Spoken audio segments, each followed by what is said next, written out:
नमस्कार फ्रेंड्स, स्वागत है आपका रितुज क्रिएटिव कॉर्नर में। आज हम बात करेंगे एक ऐसे प्लांट की जो हमारे होम डेकोर का बहुत इंपॉर्टेंट पार्ट है।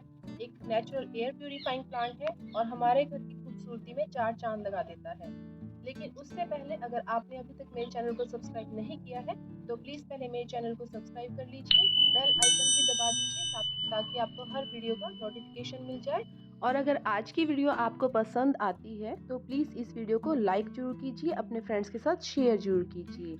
आज हम बात करते हैं एरेका पाम की। दुनिया भर में 50 से भी ज्यादा इस पौधे की किस्में पाई जाती हैं। इस पौधे की पंख जैसी फैली हुई पतली लंबी पत्तियां देखने में जितनी सुंदर लगती हैं, और ये पौधा एक ऑर्नामेंटल प्लांट है, इसलिए घर की खूबसूरती बढ़ाने के लिए लोग इसे घरों में लगाते हैं। लेकिन ये वास्तु के हिसाब से भी बहुत अच्छा पौधा है, बहुत शुभ पौधा इसे माना जाता है। और अगर मैं सेहत की बात करूं तो सेहत के लिए भी एक कई फायदे पहुंचाता है। जैसे कि आप जानते ही हैं कि आजकल अस्थमा, साइनोसाइटिस, ब्रोंकाइटिस जैसी जो सांस की बीमारियों से लोग परेशान हैं, उन्हें शुष्क हवा और भी ज्यादा परेशान करती है। क्योंकि अब सर्दियां हैं तो घर में लोग हीटर चला लेते हैं या गर्मियों में एयर कंडीशनर का जब इस्तेमाल करते हैं तो हवा अपनी नमी खोने लगती है। और ऐसे में एरेका पाम अगर आप लगाते हैं तो ये वहां की ह्यूमिडिटी को मेंटेन करता है। किसी भी जगह जहां ह्यूमिडिटी को बढ़ाने में एरेका पाम एक नेचुरल ह्यूमिडिफायर की तरह काम करता है। आजकल तो मार्केट में इलेक्ट्रॉनिक ह्यूमिडिफायर आ गए हैं, जबकि एक 6 फीट लंबा अगर आप एरेका पाम लगाते हैं तो ये 24 घंटे में 1 लीटर पानी छोड़ता है। इसी कारण से इसे हॉस्पिटल्स में मरीजों के कमरे में रखा जाता है और घर में भी इसे इंडोर रखने की सलाह दी जाती है। एरेका पाम एक ऐसा प्लांट है जो 24/7 ऑक्सीजन प्रोवाइड करता है, हवा में से हार्मफुल टॉक्सिन्स को एब्जॉर्ब करता है और हमें सांस लेने के लिए शुद्ध हवा हमें देता है। तो इसलिए अगर आप भी अपने घर में ऑक्सीजन लेवल को बढ़ाना चाहते हैं तो 100 स्क्वायर फीट में आप 2 एरेका पाम भी अगर लगाते हैं तो उससे ही आपके घर की हवा काफी शुद्ध हो जाती है। इंडोर रखने पर यह पौधा 6 से 8 फीट की ऊंचाई तक बढ़ जाता है, लेकिन अगर आप इसे बाहर रखते हैं तो इसकी ऊंचाई 25 फीट तक भी हो जाती है। पाम प्लांट एक साल में 6 से 7 इंच ही बढ़ता है। अब बात करते हैं एरेका पाम की केयर के बारे में। ये पौधा जब भी आप घर में लगाएं तो प्लास्टिक के गमले को अवॉइड कीजिए, क्योंकि मैंने पर्सनली देखा है कि प्लास्टिक के गमले में ये उतना अच्छा ग्रो नहीं करता जितना मिट्टी के गमले में ग्रो करता है। और जब भी आप इसके लिए मिट्टी का चुनाव करें तो हमेशा मिट्टी ऐसी बनाइए जो वेल ड्रेन हो, क्योंकि ये पौधा हमेशा या तो बहुत ज़्यादा पानी की वजह से, ओवर वाटरिंग की वजह से खराब होता है, या फिर जब बहुत ही ज़्यादा आपने इसको सूखा रख दिया है, ड्राइनेस ज़्यादा हो गई है, तब ये खराब होता है। तो इसलिए सबसे पहले तो आप मिट्टी का चुनाव करते हुए उसमें जब भी मिट्टी बनाएं रेत जरूर ऐड कीजिए। अगर आपके गार्डन की मिट्टी पहले से ही रेतीली है तो हो सकता है कि उसमें आपको इतना रेत ऐड करने की जरूरत ना पड़े, लेकिन फिर भी आप इसमें क्ले सॉइल मत डालिए। हमेशा इसमें वेल ड्रेन मिट्टी का ही यूज कीजिए, जिसमें पानी डालने से थोड़ी देर के बाद ही वो ड्रेनेज होल से सारा ड्रेन आउट हो जाए। इस तरह का गमला आपका होना चाहिए और इसी तरह की मिट्टी का आपको चुनाव करना है। और इस पौधे को सनलाइट की बहुत ज़्यादा रिक्वायरमेंट नहीं होती, तो इसलिए आप इसे डायरेक्ट सनलाइट में मत रखिए।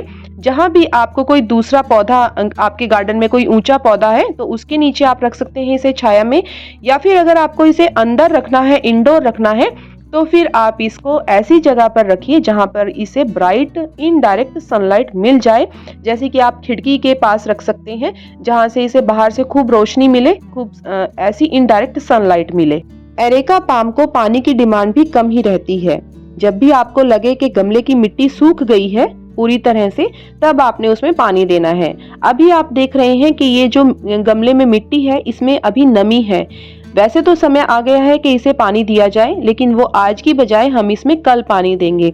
तो इस तरह से आप अपने गमले की मिट्टी को चेक कर सकते हैं। जब आपको लगे कि मिट्टी में अभी नमी है तो आप रुक जाइए, और अगर आपको लगे कि मिट्टी बहुत ज़्यादा सूख गई है तब आप उसमें पानी दीजिए, और दोबारा पानी देने से पहले मिट्टी को सूखने दीजिए। जब आपको लगे कि अब मिट्टी सूख गई फिर से तब पानी दीजिए, क्योंकि एरेका पाम के खराब होने का मुख्य कारण यही है कि इस पौधे को ओवर वाटरिंग कर दी जाती है, यानी कि इसे पानी की इतनी ज़्यादा डिमांड नहीं होती और उसके बावजूद हम इसमें डेली पानी देते हैं।